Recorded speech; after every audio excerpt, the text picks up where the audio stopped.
west winds, about that 40 to 60 kilometre range. Absolutely. I'm sure there'll be many eager snapper rockhoppers jumping out there, getting wet, getting a little bit cold, but I'm sure it's well worth it when those pink slobs hit the deck.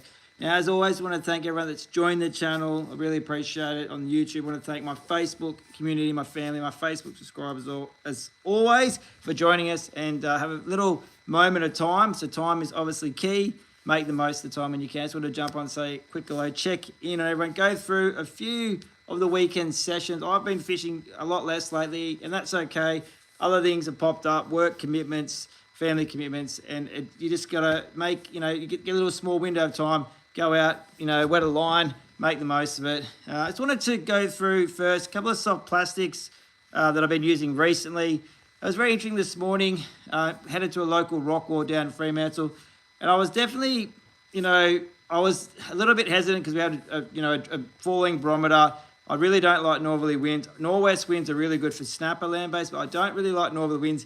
They really do make it a little bit hard to cast, keep that burley and bait concentrated. But we did manage to burley up. We were putting in fish frames, bread, pollard. We really put in probably 2 solid hours of, pre-burling before we even started fishing to get those fish to hold. Now, there was a lot of blowfish as well, so we had to cast out past the blowfish again. But well, I've never had this happen before. It's a little gulp nuclear chicken. Now that was about 3.5 inches. It was in the bag, and they come with a little bit of oil. I'm not too sure if you're familiar with the Gulp Berkeley soft plastics, but that's gonna now have to get disposed of. That's disappointing. So that can't be used anymore. Now blowfish, as I say, they were pretty thick again this morning. I was able to cast past them, but this poor slim swims. It was once a beautiful presented soft plastic. You can see the chunks out of that from those blowfish. That is absolutely foul. So that's going to have to be discarded. Poor soft plastic. But this white slim swim Z-Man. Now look, Daiwa Bait Junkie do an amazing range as well. There's actually a new Nomad complete range of soft plastic. We just finishing off merching them at Tucker West, Osborne Park. Come down and check it out. Complete new range of Nomad soft plastic. I'll put the link on this video afterwards as well. But this poor Z-Man slim swims in the 3-inch has seen better days. So that one's going to get retired. I've also been using a size down. This is the 2-inch.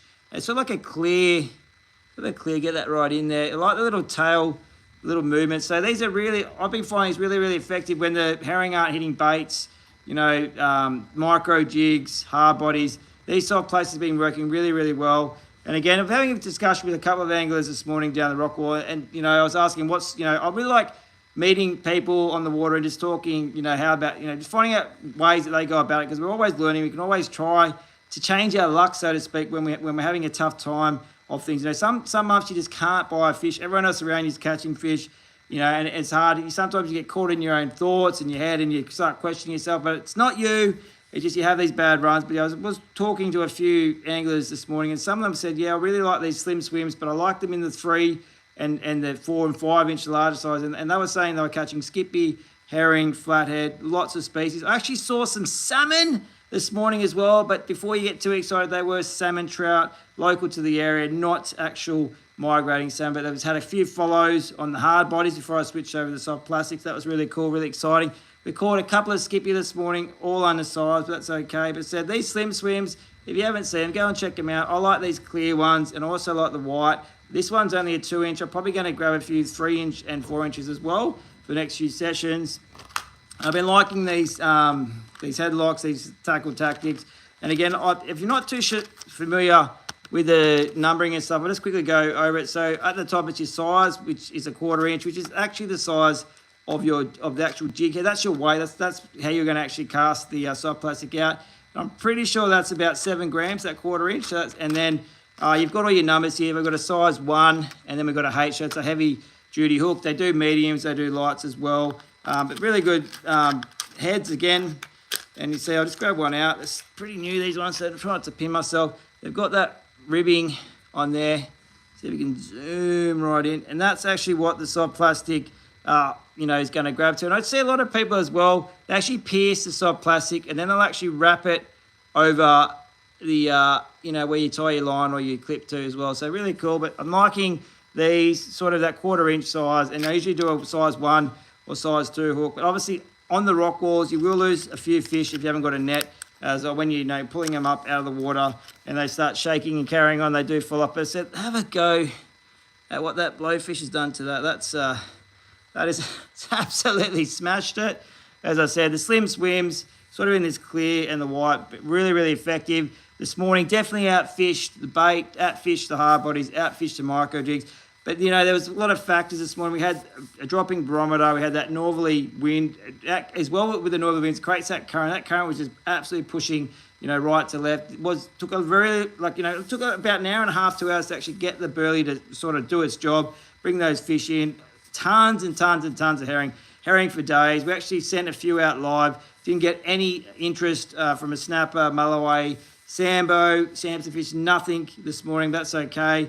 What else? We've got one King George whiting. Again, I think it was at 32, so again, very small. I'm sure I'll get some nasty comments later on saying it's bait. That's okay. 28 centimetres is the legal size for those clowns and haters out there for Western Australia. So what I've been finding as well with the King George whiting along those rock walls, I haven't kept my bait stationary. I've been moving my bait. So I've been casting it out, say, sort of that 10, 15, 20 metres at times. And I've just been slowly winding it back and also just giving a little gentle flick. How you going? How are you, Leo? Happy Sunday afternoon. Getting ready for Monday, everyone. It's, the weekend just goes so quick. But I've been finding with these King George whiting, haven't been keeping the bait stationary, so I've been casting it out, slowly winding it back. And I think that little flick of the wrist and that little lift of the rod is that bait sort of just, it's just going up and down, quite natural. And this morning, again, it was not a big fish by any means. I'm not, I understand it was a very small fish in many people's eyes. It was a legal fish, but it was a really, really gentle tap. And I'm thinking, okay, the blowfish have found the bait. And then I said I just did another little hop, and then it grabbed. And those Vexed Kids whiting rigs, go and check them out. Those long shank hooks, that's the second, I think, or third time I've used that particular rig. It comes in that foam, so you can wrap it up. You can put it in your tackle bag, your bucket, and get down there again. And get yourself fishing. Those hooks, really quite sharp. It pinned that King George whiting really nice in the mouth. And I was stoked. So the kids will love eating that. So plenty of herring, which is, the herring have been quite in really good numbers. Saturday was the interesting one. So I was at work. Saturday wasn't able to fish. But some of the beaches were actually clean of seaweed. So that was really quite, I guess, a surprise. This time of year, generally, like even today, we've got that northwest wind. It's absolutely raging. That swell's going to pick up. But again, how you going? Again, that tomorrow we've got a little easterly, so the weed might not come through. But Saturday morning, some anglers were able to go find some clean beach water locally and get into some. There is some really, when I say really good size tailor locally. Sort of that. Some of them are pushing 70 centimetres. So how you going there? Happy Sunday, which is really good. So I think anyone that is out there at the moment braving the elements locally, Perth, Western Australia. Noel Gallagher, how am I? I haven't been called that for a while. I'm going well, thanks for asking. How about yourself? Hope you're going well. But as I was saying, some of the local anglers Saturday were able to head out to the beaches, find some clean water, catch some of those tailors, sort of that 60 to almost 70 centimetre range. And some really healthy greenbacks locally. We've got New Moon next Friday. I don't know anyone that does know me or doesn't know me. New Moon, it's just really exciting. It's sort of like a reset for the whole month. And our fishing, generally in Western Australia, Perth, it's gonna go off. I think this, and again we're in winter, so New Moon winter, it's gonna scream big fish. So I think this weekend looks really good for next weekend. As I should say, getting a bit ahead of myself. It's still Sunday. But I like New Moon Friday. We've got light winds forecast that morning. We've got a gentle sea breeze Friday night. And then we've got a mid-morning high tide Saturday. So the day after New Moon, we've got a 1 or 1.1 metre high tide. So a lot of water coming back through. We've got an easterly forecast on Saturday. The swell's dropping from Thursday. So I think the beach crew, as long as it's weed, you can find some clean water next week. And I think next Saturday, lock it in. Saturday morning, fish that high tide. Sunday next week, would you believe, is an absolute carbon copy of today. We've got northwest winds, rain, cloud, wind. That'd be, I don't know. I'm still undecided about that one. It's a week away. The winds, everything will change. But new moon Friday, I reckon. Look at new moon. Look at Friday, Saturday next week. I reckon it's going to fish really well. Tomorrow we've got the winds are going to ease. We've got an easterly. The swell is still going to be up, but again, you go to those sheltered marinas, rock walls. I think you're going to pick up some good fish. Keep in mind too that barometer it's dropping still. It's going quite low, but as from this afternoon, I think it's a few hours time. It's actually going to start picking back up again, and it's actually going to be up to about 10:18 tomorrow morning. So a really, really sharp drop and a really sharp increase. I think both, sort of scenarios well worth fishing to trigger those fish. But as I said, if you're out there wetting your line now, I wish you well. I think anyone that puts themselves out there in these elements definitely deserves a big pinky. As I said, there's lots to look forward to. School holidays almost over, so you've only got a few more days to try to get down and head down with the kids, whether it's beach, marinas, jetties, rock walls, or even the river. As I said, new moon next Friday. I'm going to keep a very, very close eye on that. Saturday morning, mid-morning high tide, easterly light winds. I think the big tailor will be on the chew. I think there'll be a chance of a mulloway snapper still off. Anywhere your groins, your local rock walls, anywhere with a bit of reef fixed structure, I'll be looking at.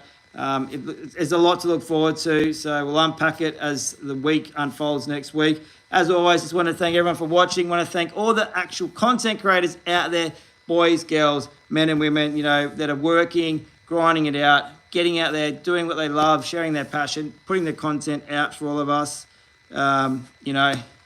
Well done, and hats off, credit to you. So anyway, until next time, be kind, be safe. Happy fishing, and it's wild. It's wild here in Perth, West Australia. The winds are howling. Happy Sunday. Cheers.